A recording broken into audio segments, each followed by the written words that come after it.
This is my tree nursery. I'll take these trees out and put them around the farm later. Some of them I'll leave in here to keep. It's super hot and dry, so I'm just giving them a little extra water. But I'll tell you what I plant for deer mainly.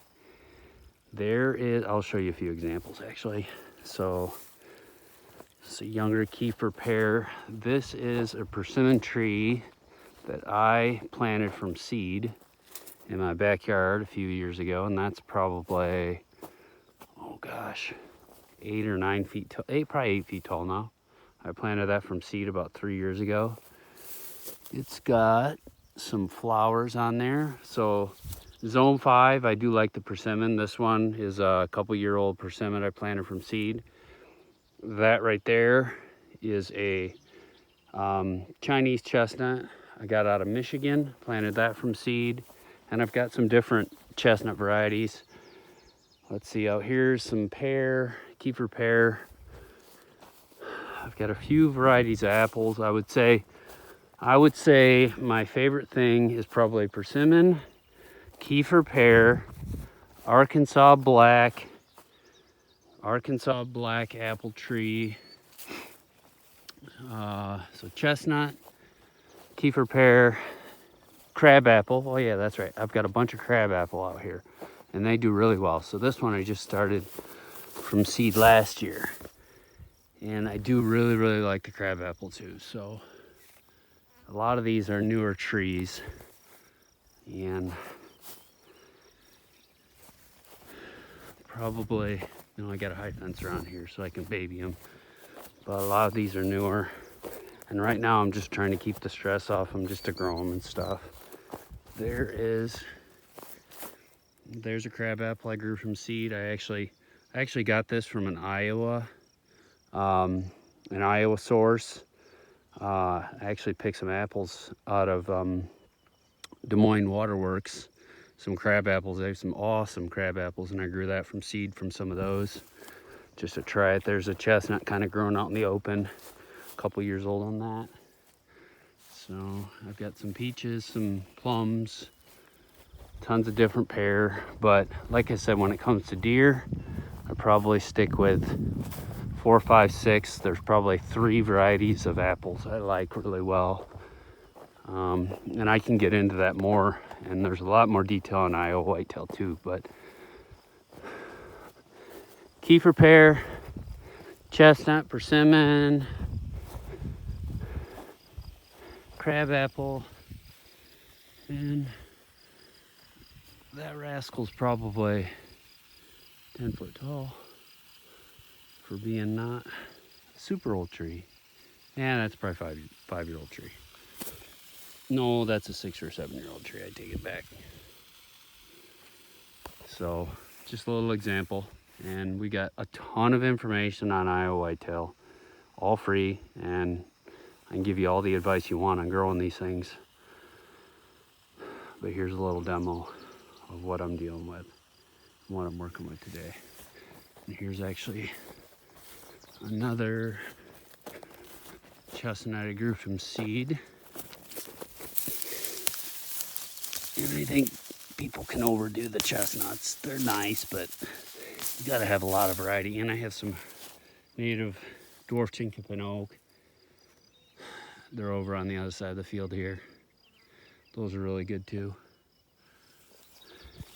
And I got my muck hole pond cleaned out. Here's a pear. Probably 7 foot tall. And I've plucked a lot of the fruit. I'm trying to get them to go more into the trees, the energy. So, like I said, a lot more detail at Iowawhitetail.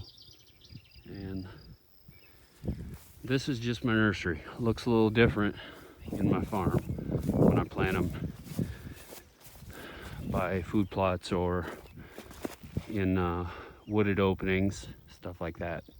My favorite planting spot is probably more of a virgin soil that has not been worked. It's more of a forest soil. Maybe it's something somebody kind of cleared and mulched or something like that, or opened up and it hasn't been torn up for years. That's probably my favorite place to grow trees. More later. So I did the hay during the drought and I watered it once about 4 or 5 days ago. And it's really, really moist down there. Now, with the hay and even with the wood chips, you can deal with issues like voles. So I'm gonna keep the areas around them really, really clear. I may move the hay later. I might do some things to trap and kill voles, we'll see. But for right now, for an emergency situation on newly planted things, this hay is keeping the moisture in, and it's one piece of the puzzle. I'll probably change what I'm doing later, but still a lot of moisture under there, a lot of moisture. If you're the type of person that if you're gonna have some trees die and you give up, definitely I wouldn't do it.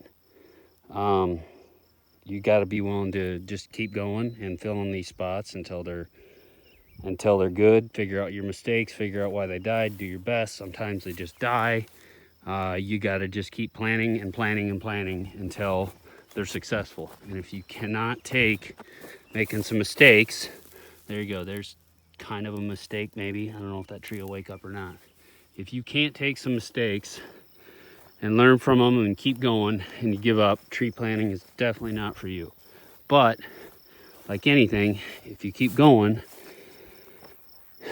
you can make it go. And just pick your spots. Maybe start out with a lot less trees. Just start out with a few so you don't make a massive mistake.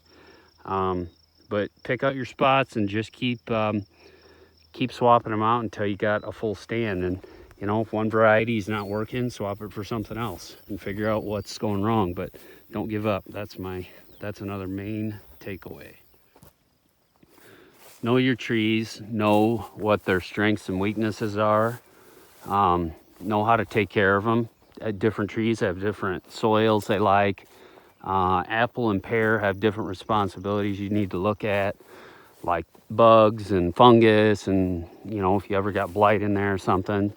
You got voles to deal with, you got rabbits. That's why when I go out to the field, I leave things really clear, and then I put a screen around the trunk, and then I put interior latex paint watered down with red pepper even in there for the rabbits and the voles, and then I make sure everything around it's very, very clear. So just understand all the dynamics of trees. I mean, everything needs attention, just like any food plot. It needs spray or fertility or the right soils, all these little things. You just got to pay attention to that stuff with trees as well. If you don't pay attention to that stuff, just like a food plot, just like anything, it won't get established. But once it's established, it'll do really well. I mean, still got to take care of it, but again, all that information, Iowawhitetail.com, and we've got it all there. Another quick thing, which we do talk about a ton on Iowawhitetail, but I'll mention in the video anyways. A lot of the varieties I plant, there's a whole lot of reasons why I plant different varieties. I mean, diversity is key. You got to have just tons of different things planted, whether it's crops, forage, natural browse, trees, whatever. You just got to have diversity. But when I start doing the pears, for instance, if I do kefir, Shenandoah, a few others, they're real disease resistant, and the kefir will drop later. And then when you talk about like the Arkansas Black, which I have a ton of, those are real disease resistant. They're real hardy in Iowa. They grow great in zone 5. They don't deal with pretty much any of the diseases. They're pretty resistant to them. So persimmon, another one, late dropper, doesn't really have much pests. Same with the chestnut. Same with a lot of the crabapple varieties. I mean, you can get a doggo crabapple. They're pretty hardy.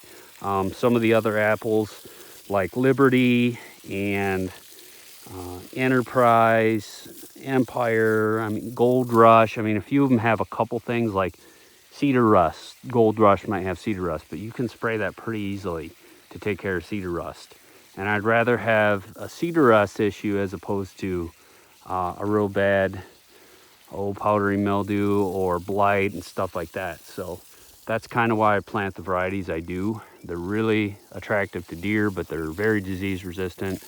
And I would say every tree planting off the top of my head should really have maybe 10 different types of trees, varieties, stuff like that for deer. So I would get as much variety as possible. That's just my opinion and what I do.